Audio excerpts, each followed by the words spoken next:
Iyino emboozi ya jjajja Ichuli gye yalese bambi gye yanyumya n'obuyinike obungi n'ennaku yamuva ku mutima olw'obutaba na mwana ng'anyumya nga bw'ali omugumba ka vidiyo nkayina mu maaso awo ate era ne vidiyo endala gye yakola munnaye kugamba ye yakitegeera nti agenda kukola ki nti agenda kufa munnange n'agenda n'asiibula bazadde be n'akola biki naye obu vidiyo mbuyina mu maaso awo nenga mugamba mutya kansubire muli bulungi bannaye musubscribinge kamwe kambateereko obuvidiyo bonna bambi obwa jjajja Ichuli n'atuuka n'okweyimbira obuyimba mbu tulizukira ffenna tulizukira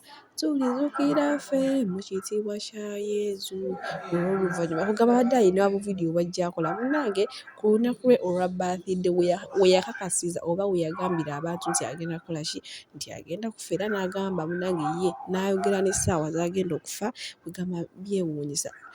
kyewuunyisa ate nga kituufu kambateereko obuvidiyo bwe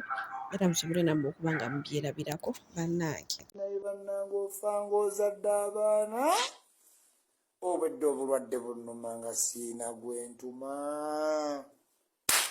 neŋŋamba senga nazaala munnaye nti effe senga omwana wange tanvuga obugumba buluma kwendi mundage nti kwendi amai load and clear kwendi kwendi wabe wangamba nti Ichuli kwoli naawe tubyanguye reading signs change in the wind or change not change of wind loud and clear Ichuli ndi muntu bannange newe bannaye ndi muntu nabadde mu kuzannya firimu nzannya ne bali ba Rachel K ayogera oluzungu buli ssaawa mbanga bae use your time gikozesa ndi mu firimu ndi misinde byonna bikola omulundi gumu kwendi Ichuli ya ready glasses nga sizaba bulungi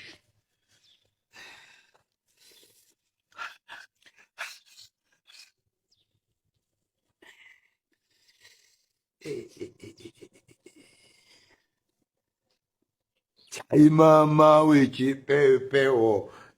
panda turn up olwaleero genda kuotera Africana twala abaana mu bivvulo eby'abaana obuzibu bwe mulina mutwala abaana mu bintu ebitali by'abaana bagambye panda turn up ya misana okuva ssaawa 3 mpaka ssaawa 11 yeye endongo gy'olina otwalamu omwana si Casablanca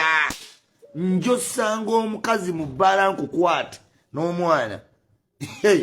tolina mutwala mu bbala pate y'abaana yeeno Felista the superstar gyali panda yennyini gyali Sandra Liyani gyali twogera n'otukuba amasasi ne kiggwa ate tulibeera ku nsi eno mpaka ddi titulizukira ffenna titulizukira ffe mu kitiibwa kya Yesu ku lw'oluvannyuma nti kwolwo titwala byonna bye nnina twala omutima gugwo twala byonna bye nnina titulizukira. Abantu bonna be mulaba bayomba ekibayombesa baasukka emyaka egyetega bali mu kitaayiza okwetega kwaffe abaana abato 25 below kyenga mulaba meza yayomba biki penge simaidonizera abo bonna bali mu myaka gitaayiza butaayiza kati abaana abato fe tuli mu gy'okwetegera nga wootulaba bwoti kuno kuba kwetega kwennyini nesebo tuweetege nga wenna olinge alwala namusimu njagala okukubiriza munnayuganda nti okufa tekumanyi nnyumba mbi bisale bisinga kututuukako nga tetwetegese oyinza obbeera omugagga ng'olina yiika z'amataka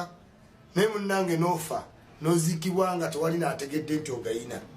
wabula kyandibadde kirungi nnyo